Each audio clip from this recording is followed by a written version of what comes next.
디베랴 벌판에서 일어난 일이라는 제목으로 잠시 함께 나누도록 하겠습니다. 디베랴 벌판, 다른 복음서에도 다 이 내용이 나와 있는데 특별히 요한은 갈릴리 바다 건너편으로 가셨다라고 할 때에 디베랴 갈릴리 바다 건너편으로 가셨다라고 기록을 하고 있습니다. 요한이 이 디베랴라는 말을 통해서 뭔가 그 예수님과 예수님을 따라가는 사람들이 있던 시대 상황을 좀 말하고자 했던 것입니다. 이 디베랴는 로마의 황제 티베리우스의 이름을 따서 만든 말입니다.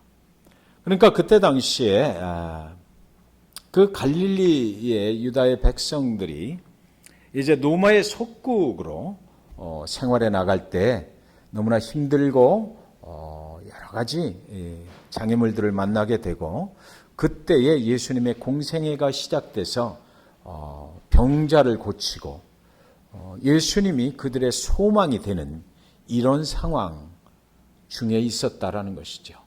그래서 세상의 상황은 아주 힘들고 어려울 때인데 그때 예수님께서 오셔서 여러 가지 기적과 표적, 기사 이런 거를 나타내 주시니까 사람들이 그쪽으로 막 몰렸다, 이런 거예요. 그렇지 않겠습니까? 세상에 소망이 없을 때 우리가 기대하던 메시아가 이제 나타났다. 그리고 그분이 막 병든 자를 고치고 저를 좀 주목해 주시기 바랍니다. 예. 저한테 좀 주목해 주세요. 예. 그래서 그분이 막 이렇게 하니까 오늘 중요한 얘기를 하려고 그러는데, 우리가 다 알고 있는 이야기지만 여기 아주 중요한 메시지가 있습니다. 그래서 그분이 새로운 소망이 되셔서 오시니까 사람들 생각에는 그분이 메시아가 됐든지 아니면은 병자를 고치는 기적 같은 일들을, 초능력을 가진 사람이든지 don't care. 내 문제를 해결해 줄 수만 있다면 따라가는 것입니다. 네, 따라가는 거예요. 그래서 이 디베랴 그 황제가 이런 말이 있어요. 그 갈릴리 호수죠. 갈릴리 호수에 와서 보니까 너무나 아름다운 것입니다. 그래서 이것을, 이 갈릴리 호수를 그대로 옮겨다가 자기 왕궁 옆에다가 좀 이렇게 만들었으면 좋겠다. 아마 저녁 노을이 지는 그런 때에 그 갈릴리 호수를 방문했던 것 같아요. 이것은 뭐 사실이 아닐 수도 있습니다. 근데 이렇게 또 말하는 분들도 계시더라고요. 그래서 그걸 옮길 수는 없으니까 거기다가 자기 신하를 시켜서 이 갈릴리 호수의 이름을 디베랴 갈릴리 호수라고 불러라, 이렇게 했다라는 말이 있어요. 그 정도로 이 갈릴리가 아름다웠다라는 거죠. 근데 그곳에 이제 그 예수님의 사역의 중심지가 아닙니까, 거기가. 그래서 세상이 그렇게 참으로 소망이 없다라고 느끼고 있을 때에 예수님이 그곳에 오셔서 소망을 증거하는 것입니다. 병이 나을 수 있다, 나를 따라오라라고 하는 거죠. 나를 따르면 너의 삶이 변할 수 있다라는 새로운 소망을 주니까 사람들이, 수많은 군중들이 그를 따라갔다. 예수님이 좀 쉬고 싶은데도 불구하고, 그래도 예수님이 바다 건너편으로 건너가셨는데도 거기까지도 예수님이 오시니까 수많은 군중들이 그를 따라오고 있었다라는 것입니다. 6장 5절에 보면 예수께서 눈을 들어 큰 무리가 자기에게로 오는 것을 보시고 빌립에게 이르시되, 그 중에 한 제자에게 이르시되, 우리가 어디서 떡을 사서 이 사람들로 먹게 하겠느냐 하시니. 어디서라고 그랬어요? 우리가 이 수많은 군중들을 먹여야 되는데 어디서 떡을 사서 먹게 할 것이냐라는 거죠. 어디서 떡을 살 것이냐. 세상에 지금 우리가 있는 곳은 어디입니까? 디베랴 갈릴리 바다 건너편 허허 벌판이에요. 떡을 살 수 있는 곳이 아니에요. 이 예수님의 질문 속에 어디서라는 말 속에 중요한 그 단서가 있어요. 예수님이 왜 이렇게 물어보셨나? 어디서? 세상에서 지금 떡을 살 수가 없죠. 세상의 노마에 속국되어서 자기들이 원하는 삶을 살 수가 없게 만들어진 그 세상 속에서 떡을 살 수도 없고, 또 이들을 주님께서 벌판으로 광야로 인도하신 또 목적이 있는 거예요. 어디서, 여기 아무것도 없는데 어디서 이 사람들을 먹일 수 있겠느냐라는 거죠. 그랬더니 빌립이 대답을 하는데, 각 사람으로 조금씩 받게 할지라도 200데나리온의 떡이 부족하리이다. 빌립은 계산에 굉장히 아주 능했던 사람인 것 같아요. 딱 계산을 해보니까 여기 모인 사람들, 그때 뭐 장정들, 남자들만 5,000명이라고 하니까 신학자들이 분석한 거를 보면 한 2만 명이 모였을 것이다, 이렇게 얘기해요. 여러분, 그 2만 명을 먹일 수 있는 상황이 도저히 아니잖아요. 설령 거기에 뭐 가게가 있고 뭐 이렇다 하더라도 2만 명을 어떻게 갑자기 먹일 수가 있겠느냐고요. 말도 안 되는 소리죠. 200데나리온의 떡이 부족하다라고 말을 합니다. 계산을 해보니까 그래 조금씩 이렇게 먹인다 하더라도 그렇다는 거죠. 그런데 그 옆에 있던 안드레가 가만히 보니까, 자, 여기 이제 잘 그 상황을 보십시오. 남자만 5,000명이다라고 할 때에, 여기서 이제 먹어야 되는데, 그러면 이 제자들이 돌아다니면서 혹시 누가 무엇을 가지고 왔나 좀 챙겨봤을 것 같아요. 네. 그런데 아무도 앞에 내놓지 않는 상황이죠. 조금씩 주머니 속에 넣고 왔는지 모르겠어요. 있는 사람도 있고 또 없는 사람도 있었겠죠. 근데 안드레가 가만히 보니까 여기 있어요 하고, 내가 가진 것은 이거 있는데요, 이거 괜찮을까요 하고 내어 미는데 보니까 그는 어린아이였다라고 말합니다. 어린아이가 순수한 마음에 보리떡 5개와 물고기 2마리를 내어놓은 거죠.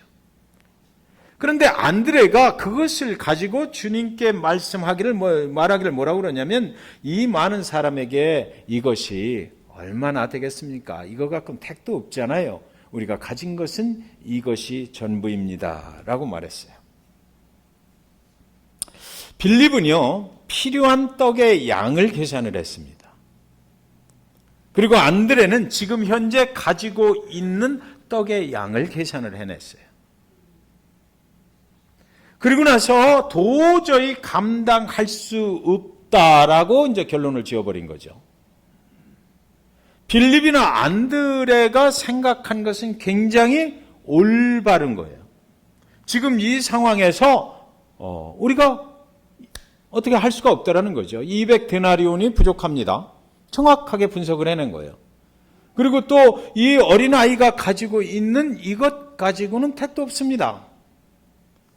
아주 올바르게 현재 상황을 그대로 정확하게 말을 한 겁니다. 틀린 대답이 절대 아니죠. 믿음이 없어서 이렇게 대답한 게 아니고, 현재 상황 우리가 처하고 있는 것은 이것이다라고 아주 올바르게 분석을 해냈습니다. 그런데 여기서 이제 문제가 있다라고 이제 성경을 우리가 해석을 하는 거죠. 이들이 가지고 있는 문제가 뭐냐면, 그들은 이미 예수님이 병자를 고치고 또 중풍병자를 일으켜 세우고 하는 뭐 여러 가지 표적과 기사를, 예수님이 하나님의 아들로서 능력을 행사하시는 것을 이미 본 사람들이다라는 거예요. 빌립과 안드레도 역시 보았죠. 본 사람들이 지금 예수님께서 어디서 떡을 구하겠느냐라고 말을 하니까, 질문을 던지니까 지금 현재 상황만 가지고 대답을 했다라는 것이죠. 감당할 수 없는 벅찬 상황인 것도 이 사람들은 분명히 알아요. 이 도저히 안 된다라는 것입니다. 그 다음에 우리에게는 그럴 만한 능력이 없다. 이 사람들을 먹일 수 있는 능력이 없다. 라는 것도 분명하게 알고 있는 사람들이에요. 우리 자신의 한계, 인간의 한계를 분명히 알고 있는 사람들이라는 거죠. 그런데 그들에게 물으시는 주님에 대해서는 알지 못했다라는 겁니다. 그것을 물으시는 주님에 대해서는 정작 그 앞에 그동안 표적과 기사를 보여주셨던 그 주님에 대해서는 오늘도 역시 나는 잘 모른다라고 대답하는 것입니다. 우리가 하나님과 함께 살아가고 하나님의 능력을 경험하고 우리의 간증을 들어보면 하나님께서 하셨다라고 고백을 해요. 그러나 정작 우리의 상황이 어렵고 감당치 못할 상황이 닥치면 우리는 그 하나님을 모른다고 또 대답한단 말이죠. 정작 그 하나님이 우리와 함께하고 계시고 내 인생에 신실하신 그 하나님, 오늘까지 여기까지 인도하신 하나님, 그분을 우리는 경험하면서 살고 있는데도 불구하고 오늘 내 상황이 어려워졌을 때 정작 함께하고 계신, 지금까지 역사하신 그 하나님이 계심에도 불구하고 그분을 잘 모릅니다라고 대답한다는 말이에요. 그래서 오늘 본문 말씀 중에 가장 중요한 말씀이 있는데 그것이 보면 뭐냐면 6장 6절 말씀입니다. 이렇게 말씀하심은 친히 어떻게 하실 것을 아시고 빌립을 시험코자 하심이라 이래요. 이미 자 보셔요. 오늘 1절부터 14절까지 있는 말씀의 시작이 빌립에게 질문을 하시는 것으로 시작하거든요. 그래서 빌립이 대답을 하고 안드레가 대답을 하고, 그리고 나서 그 후에 뭐예요? 주님께서 그 어린아이가 가지고 있던 도시락을 가지고 하나님께 감사하고 축복하고, 그리고 나서 모든 5,000명의 군중들을 다 먹고도 남음이 있게 하셨다라고 결론 짓는 거잖아요. 오늘 내용은 그거거든요. 그러니까 빌립이 대답을 어떻게 했든 또 안드레가 어떻게 했든 그거하고는 관계없이 주님은 주님 되심을 그 순간에 보여주시는 거예요. 주님은 이미 다 앞으로 내가 어떻게 해야 될지를 다 알고 계획하고 그 군중들을 먹이실 생각을 다 하고 계셨고요. 예, 하나님의 능력으로 내가 충분히 먹일 수 있다라는 것을 주님은 알고 계셨고, 다만 그렇게 질문을 던져봤던 겁니다. 하나님의 결론은 뻔해요. 너희가 아무것도 가진 것 없어도 나한테 나온 자들을 내가 절대로 굶기지 않는다라는 것입니다. 예수를 표적을 쫓아서 나왔던 그 이사 이런 거 내 병 낫기 위해서 왔던 어떤 목적을 가지고 예수 앞에 나왔던 그 예수 앞에 나온 영혼들을 절대로 주님은 굶기지 않는다라는 것을 보여주시는 것입니다. 인간의 힘으로는 도저히 극복할 수 없는, 감당할 수 없는 현실 상황, 그 속에서 주님은 역사하셔요. 주님은 주님 되심을 보여주시는 거죠. 이것을 미리 다 계획 가운데 있었는데 그저 그냥 질문을 던져보셨던 것입니다. 자, 그러니까 여러분, 이 5,000명을 먹이신 사건의 주제는 뭐냐면요, 믿음이 빌립이 없었다, 그 어린 소년처럼 어린 소년이 드린 것을 하나님이 쓰셨다, 이것이 아니라, 이거 다 같이 한번 읽어볼까요? 시작. 주께서 감당 못할 질문을 하시는 것은 주님 자신이 대답임을 알게 하기 위함입니다. 하기 위함입니다. 그게 빠졌네요. 주님께서 때때로 우리에게 질문하시거든요. 이거 어떻게 할까? 근데 우리 생각에는 도저히 안 돼. 빠져나갈 구멍이 없어요. 해결할 가능성이 전혀 없어. 그런데도 주님께서 우리에게 물어보시거든요. 그럴 때 있잖아요. 우리 살다 보면. 교회 사역도 그럴 때 있는 것 같아요. 도저히 우리 힘으로는 할 수가 없어. 그런데 기도할 때마다 하나님이 그걸 하라고 그러셔. 하나님은 할 수 없는데요. 하나님 도저히 가망이 없어요. 우리 교회 능력이 그거 되지를 않아요. 우리가 그 사역을 어떻게 할 수가 없어요. 그런데도 기도할 때마다 주님이 하라고 그러시죠. 그 왜 그래요? 내가 할 거다라는 거죠. 내가 할 테니까 그냥 너는 아멘 하고 하면 돼라는 거예요. 오늘 그거 말씀하시는 거예요. 5천 명의 사건은 바로 그거예요. 빌립과 안드레가 도저히 안 됩니다. 가망이 없습니다. 우리의 현실은 이겁니다. 라고 할 때 주님이 그들에게 물어보시는 이유는 뭐예요? 우리는 감당할 수 없는 중에 역사하실 분은 누구다? 주님이다라는 거죠. 내가 할게. 내가 할게. 그걸 가르쳐 주시는 거예요.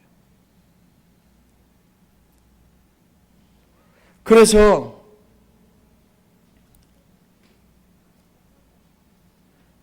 12절 13절에 보면 저희가 배부른 후에 예수께서 제자들에게 이르시되 남은 조각을 거두고 버리는 것이 없게하라 하시므로 이에 거두니 보리떡 5개로 먹고 남은 조각이 12바구니에 찼더라. 이렇게 이제 결론이 나거든요. 자, 먹고 사람들이 다 떠나요. 그죠? 이제 빈들에 남은 조각들만 남습니다. 그때에 표적을 보러 왔던 사람들은 다 가는 거죠. 그리고 또 실제 거기 남은 사람들은 이제 제자들만 남았어요. 그런데 여기 12광주리에 가득 채웠대. 그걸 주셔라 그랬더니. 이것은 앞에 6장 3절인가 나오는 6월절과 연결되는 것입니다. 우리가 광야로 이스라엘 백성들이 나왔잖아요. 그것을 기억하라는 거예요. 6월절의 의미는 그렇지 않습니까? 홍해바다를 건너서 구원해 주신 하나님을 기억하는 게 6월절이거든요. 그런데 오늘 여기서 왜 그냥 좀 부스러기가 남아있으면 어때? 그걸 왜 또 굳이 주스라고 하느냐고요. 그래가지고 12광주리가 꽉 찼다라고 그러거든요. 그리고 아마 주님께서 제자들에게 하나씩 나눠줬을 것 같아. 그게 무슨 의미입니까? 너희가 앞으로 이 사역을 감당할 때 오늘을 기억하라는 것입니다. 오늘을 기억하라. 이스라엘 백성들에게 6월절을 통해서 뭐를 기억하게 해? 하나님께서 그 광야 가운데서 온전히 그 40년 동안 지나는 동안 뭐를 주셨다? 만나를 주셨다. 구원하신 분이 그 너희들이 먹을 생명의 떡을 준비하신다라는 거, 그걸 잊지 말자라는 거거든요. 예. 하나님께서 예수 그리스도를 통해서 저와 여러분을 구원하셨으면 그 다음에 구원받은 자의 삶을 살아갈 때에 하나님을 통해서 우리의 생명의 떡을 공급하신다라는 것을 잊지 말라라는 것입니다. 5천 명을 먹이신 사건의 결론이 바로 그거예요. 또 너희가 오늘 예수님께서 그 5천 명을 그 광야 가운데서 허업을판에서 먹였던 그 사건을 잊지 말라. 주님 사역을 감당할 때에 절대로 오늘을 잊지 말라는 것이죠. 빌립아, 안드레야, 부족된다고 그랬지, 안 된다라고 그랬지, 어림없다라고 그랬지, 감당 못할 것이라고 그랬지, 앞으로 너희가 주님의 사역을 감당을 하면서 제자들아, 도저히 안 될 것이다. 이것은 너무나 위험하고 이것은 도저히 있을 수 없는 일이고 내가 가진 능력으로 할 수 없는 것이라고 그런 생각이 들 때에 오늘 이 광야, 이 허벌판에서 일어났던 일을 기억하라라는 것이에요.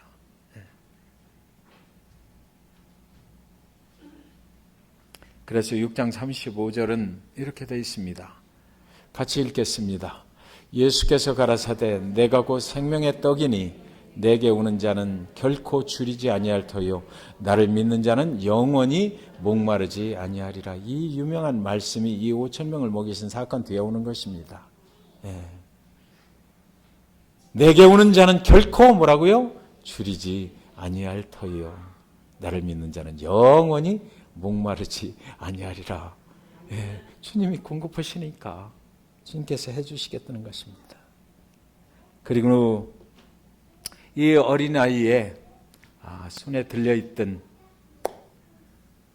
보리떡 5개와 물고기 2마리, 이것이 주님의 손에 올려질 때에 주님께서 그걸 가지고 5천 명을 먹이실 수 있도록 불려버리셨거든요. 그리고 나서 나눠주셨어요. 나에게 있는 연약함, 그렇죠? 주님 앞에 나왔을 때 그 수많은 5천 명이라는 사람들이 어쩌면 다 주머니 속에 조금씩은 가지고 있는데 이게 무슨 도움이 되겠나 라고 생각하고 내놓지 않았을지도 모르겠어요. 근데 어린 영혼은 그걸 내놓았거든. 조그만 것, 그것이 주님의 손에 들려지니까 나뿐만 아니라 수많은 다른 사람들을 위해서 사용이 될 수 있게 주님이 만드셨다는 것입니다. 수많은 사람들에게 주님의 축복이 전해졌다. 복음을 증거할 때 이런 거죠. 복음을 증거할 때 이런 것이 나타나는 거예요. 우리가 복음을 위해서 조그만 것을 주님의 손에 올려드리면 주님께서는 그것을 불리고 불리셔서 이 세상에 수많은 영혼들이 복음을 들을 수 있도록 그 일을 행하신다라는 것입니다. 우리가 주님 앞에 나아갈 때 나의 연약함을 가지고 나가서 그것을 말씀을 드려야 돼요. 주님이 알고 계셔야 돼요. 나의 부족함을 알고 계셔야 그것을 불리셔서 주님께서 나의 필요를 채우시는 것뿐만 아니라 그것을 통해서 다른 사람들도 축복하시게 되거든요. 우리는 대개 보면 좀 숨기려고 그래. 주님 앞에 나의 부족하고 나의 과거에 잘못된 것 이런 것들을 자꾸 숨기려고 하거든. 나의 열등감 같은 것도 숨기려고 해요. 주님 앞에 올려놓으세요. 주님의 손에 맡기세요. 내가 지금 잘못되고 있는 것들 이런 것들 그냥 부담 없이 주님의 손에 맡겨버릴 때 주님께서 그것을 사용하셔서 나를 1차적으로 축복하실 것이고 그리고 나서 그것을 통해서 또 다른 이웃들을 축복하시게 될 것입니다.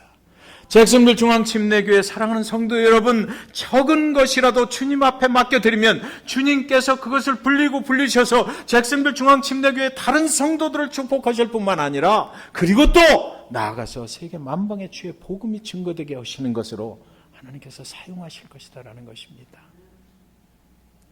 내가 가지고 있는 것, 재능, 이거 갖고 뭘 하겠어? 내가 주님의 일을 뭘 하겠어? 나는 아무것도 아니잖아. 이런 생각 하시면 안 된다라고 성경은 지금 말하고 있는 거예요. 미켈란젤로 그 유명한 사람 있잖아요. 그 사람의 스승이 보톨토라는 사람인데 그 사람이 어느 날 제자 미켈란젤로에게 이렇게 물었다고 합니다. 너는 위대한 조각가가 되기 위해서 무엇이 필요하다고 생각하냐? 그러니까 미켈란젤로가 말했어요. 지금보다 더 훌륭한 재능이 필요하다고 생각합니다. 그러니까 이 스승이 미켈란젤로를 데리고 어느 술집 앞으로 갔습니다. 그래서 미켈란젤로를 그 술집으로 데리고 갔어요. 그러니까 술집 문 앞에 조그만 조각상이 이렇게 있는 것입니다. 미켈란젤로에게 물어보는 겁니다. 이 조각상 아름답게 잘 만들어지지 않았냐? 그러니까 예, 괜찮네요. 이렇게 말해요. 그러면 이 조각상은 누구를 위한 것이지? 이렇게 물어봅니다. 그러니까 술꾼들을 위한 것이죠. 그리고 나서 다시 미켈란젤로를 데리고 거대한 성당 앞으로 갔어요. 성당에 있는 큰 조각상 앞에 미켈란젤로를 데리고 나가서 이 조각은 어떠냐? 참 훌륭하네요. 참 대단합니다. 말하니까 이것은 누구를 위한 것이지? 물어보니까 미켈란젤로가 하나님을 위한 것입니다. 그리고 나서 스승이 물었습니다. 너는 그럼 앞으로 무엇이 더 필요하다고 그러냐 생각 드느냐? 그러니까 아까는 재능이라고 대답했잖아요. 더 좋은 재능이라고 대답했던 미켈란젤로가 하나님을 더 아는 것입니다. 하나님을 위해서 일하려고 하는 것입니다. 라고 대답을 했다고 합니다. 여러분 오늘 이 말씀 이제 마칩니다. 예수 앞에 나오는 자를 절대로 굶기지 않는다라는 것입니다. 그리고 우리는 우리가 상황을 볼 적에 너무나 어처구니 없고 너무나 황당하고 도저히 할 수 없는 그런 상황 가운데 있을지라도 그 일을 행하시는 분이 우리가 아니고 하나님이신 거 그거 꼭 기억하시기 바랍니다. 그래서 이번 부흥성회 가운데도 하나님께서 하실 것을 믿고 기도하시고 많이 좀 참여하시고 그리고 또 우리의 삶이 여러 가지로 참 어렵고 힘든 가운데 있다 할지라도 오늘 말씀 꼭 기억하십시오. 하나님께서 하시면 하시는 것입니다. 기도하겠습니다.